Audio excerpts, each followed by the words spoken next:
Bikini Bottom or Bust from 2002, another game that I got through the Internet Archive, and I'm playing it through a program called Swift Player. Link in the description. This is the triumphant return of the pixelated blue background. It looked so good in bumper subs that the developers at Viacom had to bring it back for one last game. Swift Player is an interesting application. I can use it to play Flash games, obviously. However, its main intended use is actually to play Flash-based video content. A lot of sites, including YouTube, used to use Flash Player to display videos, back when browsers didn't have native video support.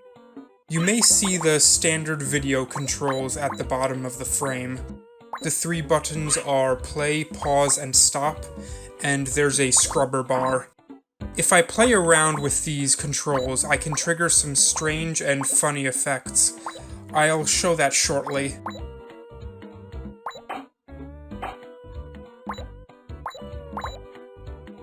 I just hit the stop button. That restarts the game from the initial loading screen.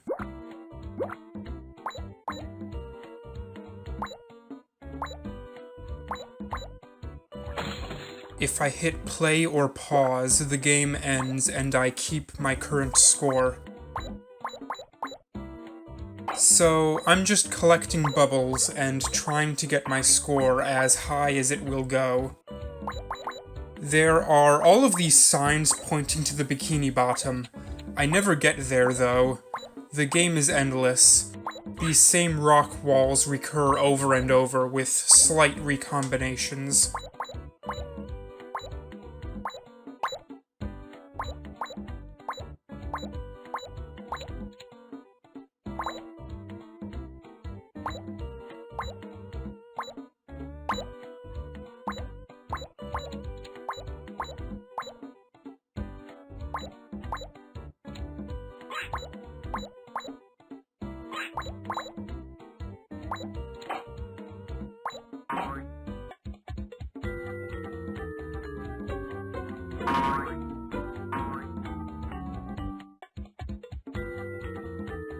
Right there, each side is a rotated image of the other.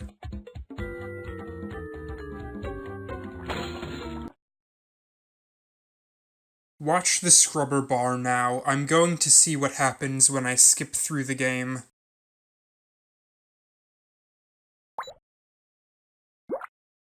Aha! Bikini Bottom, here I come. So, what's happening here? Swift Player is reading the different screens of the game as if they were frames in a video. When I view these supposed frames out of order, this happens. The walls are supposed to start moving relative to SpongeBob after he takes off from the ocean floor. I skipped past the part in which he takes off and left him stranded in this glitch purgatory. The movement is kind of janky. I move my mouse by a certain distance, and SpongeBob moves by an increment. The game isn't going for an illusion of continuous movement. His horizontal position is quantized, if that means anything. It doesn't.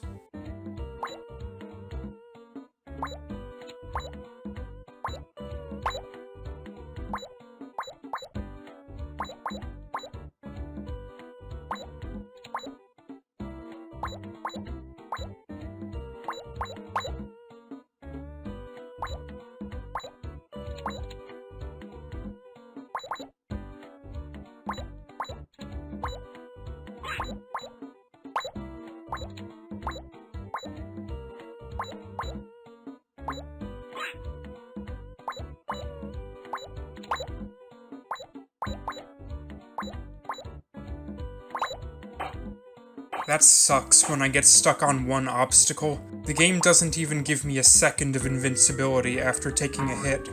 This is an interesting mechanic, and even something of a social commentary. I know that I'll never make it to the Bikini Bottom.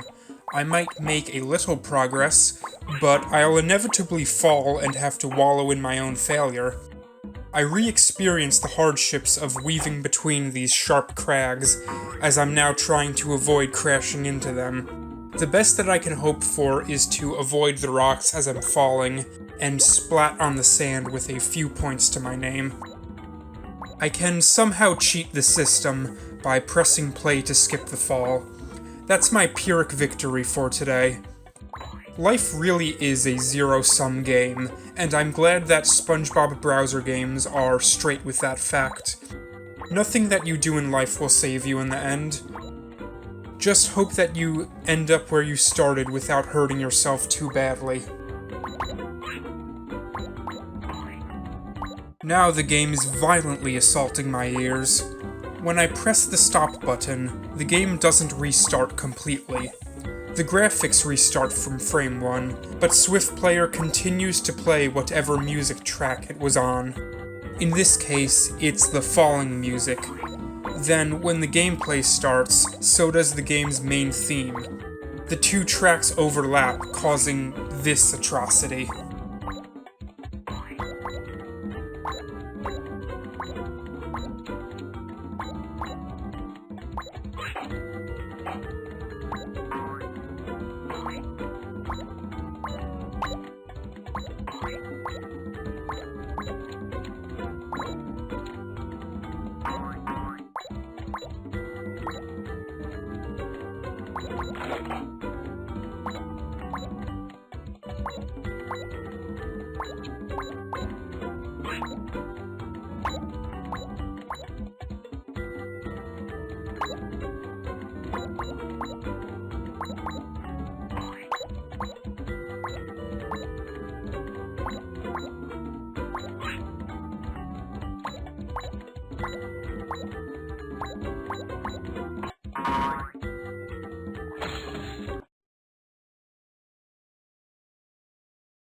Wow, that screen hurts my eyes. It's incredible how much I can break this game just by playing with the player's default control setup. I don't have to hack it or anything like that. Of course, the developers didn't intend for players to be able to do this. There was no scrubber bar on Nick's webpage. I wonder to what extent these exploitable bugs are a coincidence of how Flash reads programs, and to what extent, if any, they are purposeful game design. Maybe the developers tested this game in a program that is similar to Swift Player. Maybe they chose to designate play as the button to bring up the final score screen at any time, for ease of testing the scoring system. Who knows? It's a fascinating point for speculation, I think.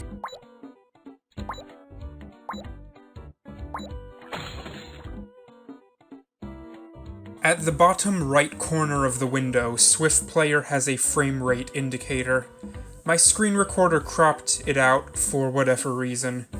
Anyways, it says that Bikini Bottom or Bust runs at a glorious 13.1 FPS. And you know what? It runs pretty well regardless. With the PS5 coming, people are talking about 4K at 120 Hz.